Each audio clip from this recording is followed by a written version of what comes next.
Hi అండి, వేదాక్షి home made food. ఇవాళ మామిడికాయ టమాటా పప్పు ప్రిపేర్ చేస్తున్నానండి. ముందుగా కందిపప్పు నుంచి 2 అవర్స్ నానబెట్టుకున్నానండి. తర్వాత టమాటా ముక్కలు కోసుకున్నాను. కందిపప్పు 2 అవర్స్ అంటే నానబెట్టి ఉడకబెట్టడం వల్ల ఏంటంటే గ్యాస్ ఫామ్ అవుతుందండి.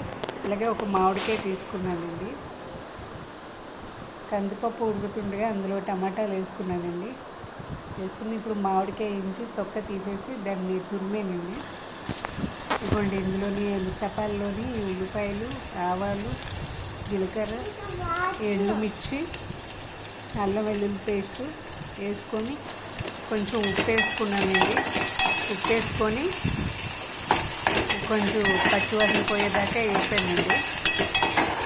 ఇలా వేసుకున్న తర్వాత నేను ఆల్రెడీ పప్పులోని టమాటా పప్పు వేసి ఉడకపెట్టేటప్పుడు కొంచెం పచ్చి వేసానండి. అందుకే ఇందులో నేను తక్కువ సాల్ట్ యాడ్ చేస్తానండి. ఇప్పుడు నేను చింతపండుతో చేస్తానండి. మామిడికాయ దొరికింది, బజార్కి వెళ్ళినప్పుడు మామిడికాయ దొరికింది, ఒక మామిడికాయతో చేస్తున్నానండి.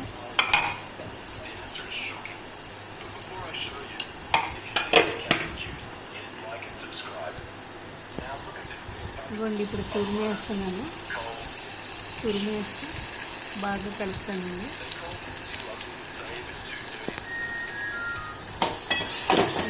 బాగా కలుపుకొని ఇందులో లైట్గా సాల్ట్, ఇంగువ, పసుపు, అదేవిధంగా కారం కూడా యాడ్ చేస్తానండి. పచ్చివాసన పోతుంది కంప్లీట్గా. ఇది పచ్చళ్ళు కూడా ఉందండి, అలా కూడా ఇది మామిడికాయ తురిమి ఇలా చేసుకొని అన్నంలో కలుపుకోవచ్చు. కానీ బాగా పొడిగా ఉంటుంది, తినడం చాలా కష్టం. దీనికి ఏదో ఒకటి యాడ్ చేసుకుంటేనే బాగుంటుంది. అందుకే నేను టమాటా పప్పు యాడ్ చేస్తున్నాను. కొంచెం పసుపు వేసాను.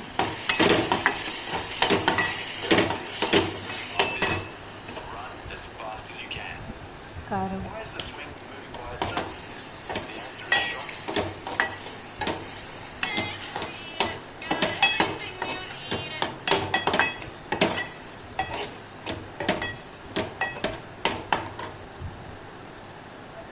ఇంగువ వేయండి.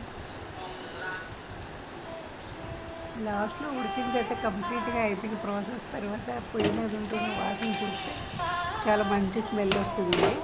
అన్ని ఇంటిగ్రేట్స్ యాడ్ అయిన తర్వాత మిక్సింగ్ తర్వాత వచ్చే స్మెల్ సూపర్గా ఉంటుందండి.